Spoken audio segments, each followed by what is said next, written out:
kay Kuya Kim. Siya po yung Secretary General ng Philippine Red Cross at siya ay magtuturo sa atin ngayon kung paano gumawa ng survival kit.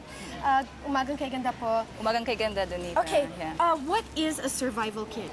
Survival kit, ito yung kit na that has lahat ng mga gamit na kakailanganin natin in case of an emergency or disaster. Okay, what are the immediate things na kailangan sa isang immediate things that we need in a survival kit will be food items. So, example, no, you don't really have to go out of the house. Tapos, like yung recent flooding, this na nakalabas ng bahay. So, nasa bahay sila ng 3 days. So, you have to have food items like rice, yung mga canned goods and noodles na easy to cook, ready to eat. Okay.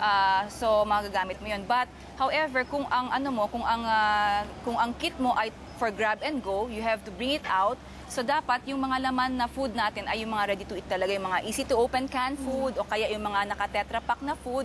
So that you don't have to cook anymore. O kaya yung mga crackers. Yes. Pero ang tanong ko is, does that mean na may dalawang klase or tatlong klase ng survival kits? Isa kung na-stranded ka sa bahay, isa kung kailangan mag-evacuate, tumakbo.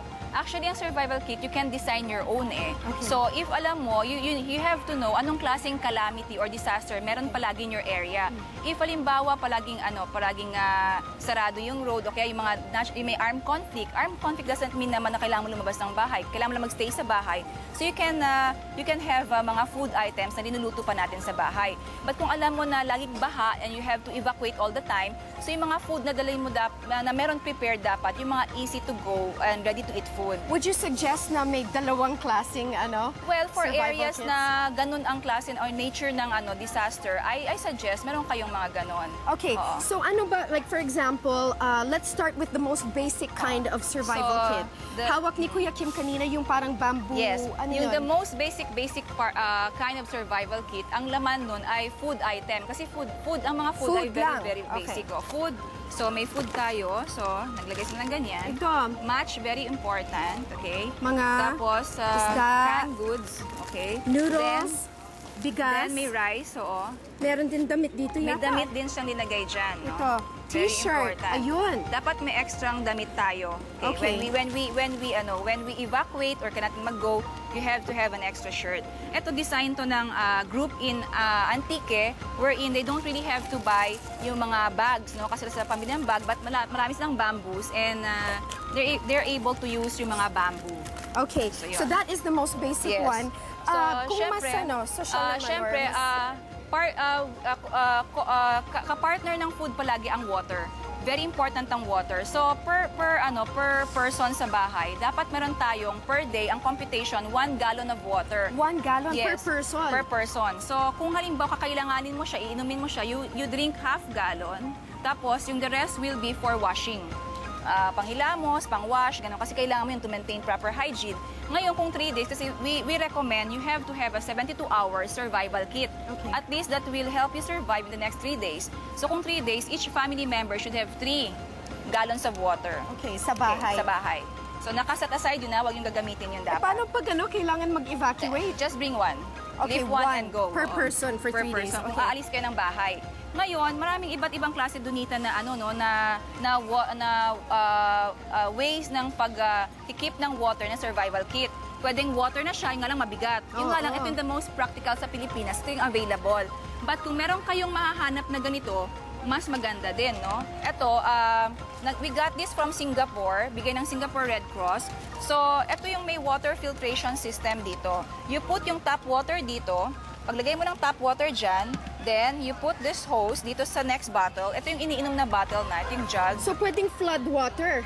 Pwedeng flood water, finifiltrate niya dyan. So, may antibacterial din dyan. Then, ipapump natin to. So, the water from tubig here, baha, pwedeng inumin pwede dito. po. Kahit, so, from here, it will be transferred here. Tapos, then, pag na-transfer ito, you can drink na. Okay, Pero, ito, you don't have to bring 2 jugs. Ito, madali lang to. Just put it in your bag. Kasi this is like a straw, no? Ang tawag ito ay life straw.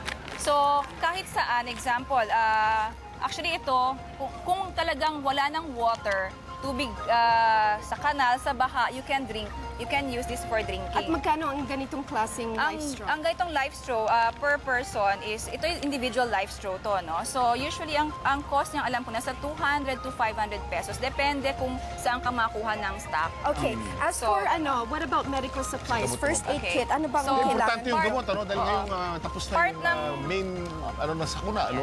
Magkakasakit na mga tao ngayon. Yes, Importante yes. ngayon ang So gamot. part ng survival kit, hindi lang yung pag-after ng sakuna, kundi part ng survival kit, hindi lang tayo nag-iinom na, nagbibili ng meds natin o gamot natin, enough for the day.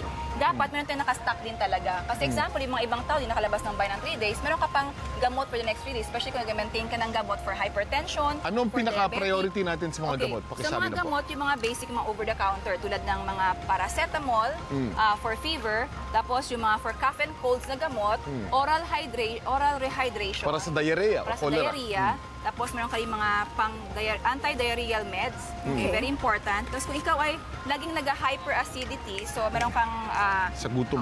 hyperacidity na mga meds. What about sa mga taong kunyari high blood pressure na kailangan na constantly may So naka-medication? kung prescribed medication, so dapat nakatago din yun. Meron kayong stock para in case na kailangan mo ng extra, you can also drink. Pero yun dapat meron ka lang nun kung prescribed yung medication sa'yo. Okay. Maraming salamat. Ang nakasama po natin ay si Miss Gwendolyn Pang, ang Secretary General ng Philippine National Red Cross. Maraming salamat. Okay, maraming salamat po. At para sa atin, Instant Sagot Ka Pamilya Help Desk, ito ay hatid ni Ato